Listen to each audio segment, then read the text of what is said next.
le silence, ou plutôt la quiétude de l'air montagnard. Ici, on se croit seul, ou presque, car si l'on est attentif et discret, il est possible d'apercevoir des locataires. Chaque été, le parc du Merlet laisse le public découvrir ses 21 hectares et les 80 individus qui le peuplent.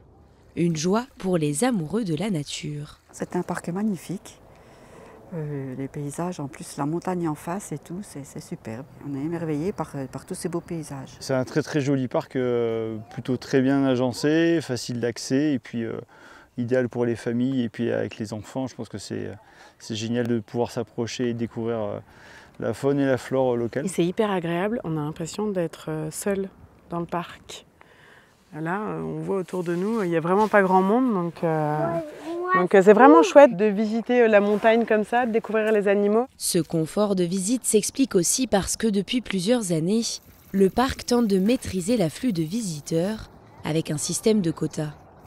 800 personnes maximum peuvent désormais venir sur la journée au lieu de 1500. C'est génial parce que ça étale à la fois sur la journée, parce que le matin on voit quand même assez bien les animaux, après au milieu de journée c'est l'heure chaude, on les voit moins bien et c'est là qu'il y avait le plus de monde.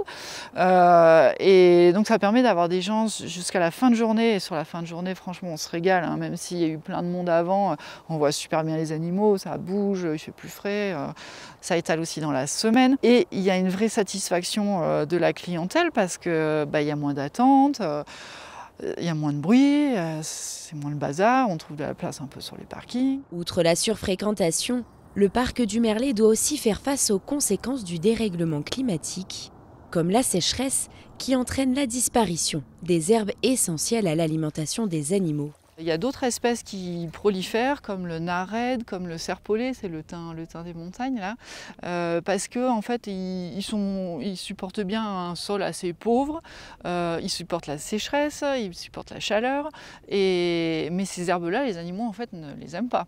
Donc on va travailler le sol en surface, il faut qu'on se rapproche de techniciens quand même pour avoir une vraie étude technique et puis savoir les meilleurs moyens agronomiques pour retrouver une prairie plus nutritive, plus appétante pour les animaux, mais qui soit quand même adaptée en fait aux nouvelles conditions climatiques. Cette année, un accent a aussi été mis sur l'eau avec la mise en place de mares et l'agrandissement du réservoir pour prévenir le tarissement de la source. Des essences locales d'arbres devraient également être replantées dans le parc pour pallier le manque d'épicéas et apporter de l'ombre aux animaux.